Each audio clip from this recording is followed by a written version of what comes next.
இந்த உலகத்தில் வாள் கொண்டு நாடு வென்ற அரசர்கள் பலர். ஆனால் வார்த்தையால் உலகை வென்றவர்கள் யார் தெரியுமா? தமிழ் வளர்த்த பாண்டியர்கள். இது ஒரு அரச வம்சத்தின் வரலாறல்ல, ஒரு மொழியின் உயிர்க்கதை.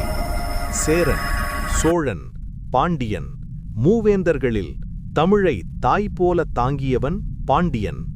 அவர்களின் தலைநகரம் மதுரை. மதுரை என்றாலே தமிழ், கவிஞர்கள், இலக்கியம்.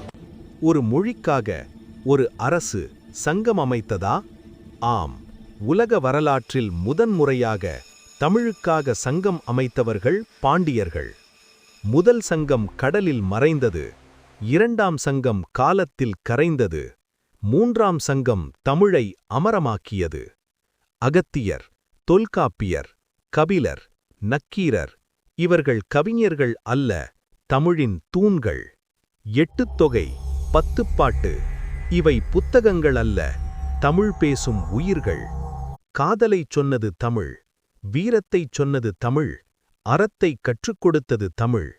இந்த தமிழுக்குப் பின்னால் பாண்டிய மன்னர்களின் அரச ஆதரவு. கடுங்கோன், அழிந்த தமிழ் சங்கத்தை மீண்டும் எழுப்பியவன். நெடுஞ்செழியன், ஆரியப்படை கடந்தவன், தமிழரின் பெருமையை உலகுக்கு உணர்த்தியவன். மாரவர்மன் சுந்தரபாண்டியன், கோயில், கல்வி, தமிழ் மூன்றையும் ஒரே நேரத்தில் வளர்த்த தமிழ்த்தாய் மகன். பாண்டியராட்சியில் ஆட்சி மொழி தமிழ், சட்டமொழி தமிழ், கல்வி மொழி தமிழ்.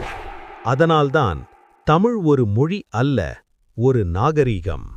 இன்று நாம் பேசும் தமிழ், எழுதும் தமிழ், வாழும் தமிழ், அதன் பின்னால் பாண்டியர்களின் உயிர் தியாகம். இந்த வீடியோ உங்களுக்குள் தமிழ் பெருமையை எழுப்பியிருந்தால் லைக் செய்யுங்கள், ஷேர் செய்யுங்கள், சப்ஸ்கிரைப்